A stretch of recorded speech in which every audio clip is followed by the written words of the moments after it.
दारूची वाहतूक करणाऱ्या इसमाकडून दारूसह 2,19,520 रुपये किमतीचा मुद्देमाल हस्तगत. स्थानिक गुन्हे शाखा अहिल्यानगरची कारवाई.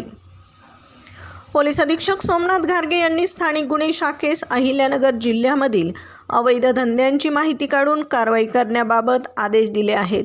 त्यानुसार स्थानिक गुन्हे शाखेचे पोलीस निरीक्षक किरण कुमार कबाडी यांच्या नेतृत्वाखाली स्थानिक गुन्हे शाखेतील महादेव गुट्टे, गणेश लोंढे, योगेश कर्डिले, बाळासाहेब गुंजाळ, अरुण मोरे यांच्या पथकाने संगमनेर शहरातील अवैध धंद्यांवर कारवाई केली आहे.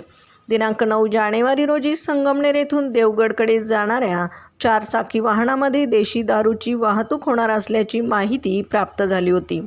पथकाने प्रवरा नदी पात्रावरील पुलाजवळ सापळा रचून आरोपी गणेश बारकू धामणे राहणार इंदिरानगर यास कारसह ताब्यात घेतले. त्यात देशी दारूचे बॉक्स आढळून आलेत. देशी दारू ही उमेश सूर्यवंशी राहणार अकोले नाका संगमनेर याच्याकडून आणल्याची माहिती दिली. आरोपीकडून 19,520 रुपये किमतीची देशी दारू एकूण 2,19,520 रुपये किमतीचा मुद्देमाल हस्तगत करण्यात आला आहे. स्थानिक गुन्हे शाखेचे बाळासाहेब गुंजाळ यांनी दिलेल्या फिर्यादीवरून आरोपीविरुद्ध संगमनेर शहर पोलीस ठाण्यात गुन्हा रजिस्टर नंबर 36 महाराष्ट्र दारूबंदी कायदा कलम 65 प्रमाणे गुन्हा दाखल करण्यात आला आहे.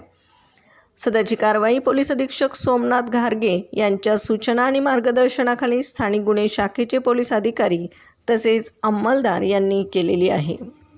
प्रतिनिधीसह महाराष्ट्र जनता न्यूज, अहिल्यानगर.